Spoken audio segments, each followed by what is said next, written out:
naglabas na ng notice si Senador Win Gatchalian, Senate President pro tempore at acting Senate President, at siya rin ang presiding officer ng impeachment court. O ngayon mga kabunyog, talagang tuloy na ang impeachment ni Sara kahit mayroong kaguluhan sa Senado, naglabas na ng notice.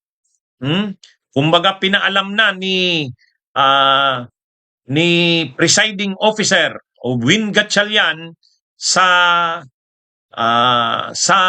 prosecution. Ibig sabihin yung grupo nila Congresswoman Beatrix Luestro, yung prosecution at saka yung kampo ng defense. Ibig sabihin yung kampo ni Sara Duterte. Pareho sila pinadalhan na ng kopya ng notice. Yang nakikita nyo mga kabunyog, dyan sa pinapakita ko, Republic of the Philippines Senate Impeachment Court in the matter of impeachment of Vice President Sara Zimmerman Duterte, notice of pre-trial conference. O yun mga kabunyog, talagang tuloy na ang impeachment ni Sara. Kahit magulo, may kaguluhan pa ang Senado, ginagawa ng kampo ni Win Gatchalian na hindi maapektuhan ang impeachment. Nakita niyo mga kabunyog, yang sa baba, nakaperma sa ibaba, Honorable Sherwin T. Gatchalian, presiding officer. Yan Kaya ito mga kabunyog, nagpapakita ito na talagang si Senador Win Gatchalian ay ina-assert niya na siya ang magpipreside sa impeachment court.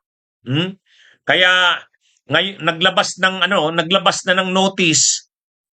Kumbaga pinadalhan na ng notice ang kampo ni Sara Duterte, gayon din yung mga prosecutors pinadalhan rin ng kopya na sa June 18 ay pre-trial conference na. Yan mga kabunyog. June 18, pre-trial conference. Obligado silang umattend. Kung hindi man a-attend si Sara, yung mga abogado niya. Yan yung mga kabunyog. Required yan. Anong ibig sabihin ng pre-trial conference? Pero, ang importante dito, yan po nakita nyo, notice of pre-trial conference, pinadalhan na po ang kampo ni Sara Duterte, pinadalhan na rin ang prosecution. So, ito mga kabunyog, importante ito kasi ibig sabihin yan, paghahanda na yan para sa trial. Kasi magkakaroon ng trial, magi-start na ang trial, yung trial proper talaga yung hearing na talaga. Yung paglilitis na talaga ni Sara, July 6. July 6 ang paglilitis. Para mapabilis ang trial, kaya ginagawa ang tinatawag na pre-trial conference. Ang pre-trial conference ay naka-schedule sa June 18. June 18. Okay? So, ang kaimportantihan nito mga kabunyog, malalaman natin dito kung tutugon si Sara Duterte sa notice na ito. Kasi ang notice of pre-trial conference ay formal po yan na notice. At pinadala yan, ayan, ang nakapirma sa ibaba ay si Win Gatchalian. Ayan Honorable Sherwin T. Gatchalian, presiding officer. Dapat umattend sila sa June 18. Kaya pinadalhan sila ng notice. Yan mga kabunyog. Di ba sabi ni Congressman Paulo Ortega ng La Union, parang may gagawin na naman na ang kampo ni Sara. Sigurado, sabi niya ni Congressman Paulo Ortega, baka hindi na naman kilalanin ng kampo ni Sara ang impeachment court na ang magpipreside ay si Win Gatchalian. Pwedeng sabihin na naman daw kasi ng kampo ni Sara, hindi, ang kinikilala namin na presiding officer ay si Cayetano. Yan, pwede yan. Pwedeng gawin nila yan. Nai-ignore. Pwede nilang i-ignore to. So magkakasubukan mga kabunyog. Magkakasabukan sa June 18. Kung ano ang gagawin ng kampo ni Sara. Kasi ang prosecution sigurado na kikilalanin yung kinikilala ng prosecution yung kapangyarihan ni Win Gatchalian. Malinaw na yan na kinikilala yan ng prosecution. Pero si Sara Duterte, hindi natin alam kung ano ang plano. Kaya ano ba itong pre-trial conference, okay? Pag-usapan natin itong pre-trial conference. Ano bang mangyayari dyan? Mga kabunyog, ang pre-trial conference ay napaka-importante. Bakit?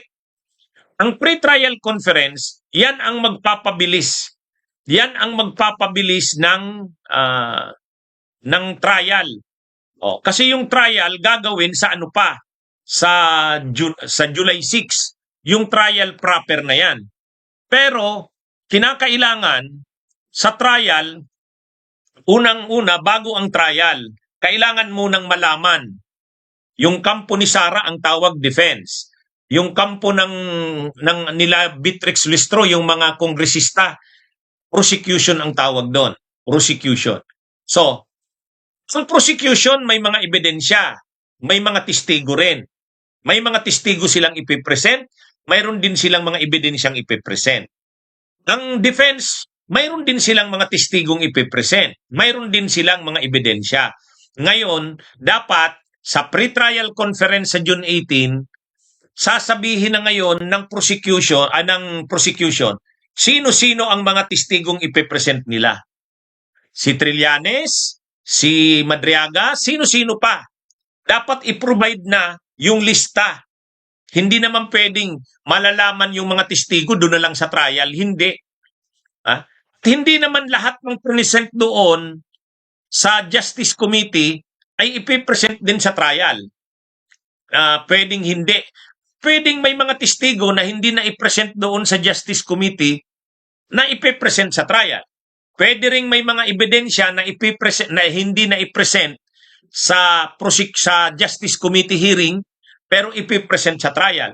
So sa madaling sabi, dapat sa pre-trial conference sa June 18, dapat sabihin na, isubmit na yung lista. Sino-sino ba ang testigo ng prosecution? Sa defense naman, sino-sino naman ang mga testigo nila? Ano ba ang mga ebidensya ng prosecution? Ano naman ang ebidensya ng defense? Mamarkahan na yan, yung marking ng mga exhibits, yung mga sinasabi nating Exhibit 1, Exhibit 2, Exhibit 3, marking ng exhibits yan. Doon naman sa kabilang kampo, Exhibit A, Exhibit B, Exhibit C. Marking ng exhibits yan. Ang tawag po dyan sa ganyan, pre-trial conference. Kumbaga, Bunyog, bunyog, halikan na kasama ka. Bunyog, kapag buklod ay may pag-asa.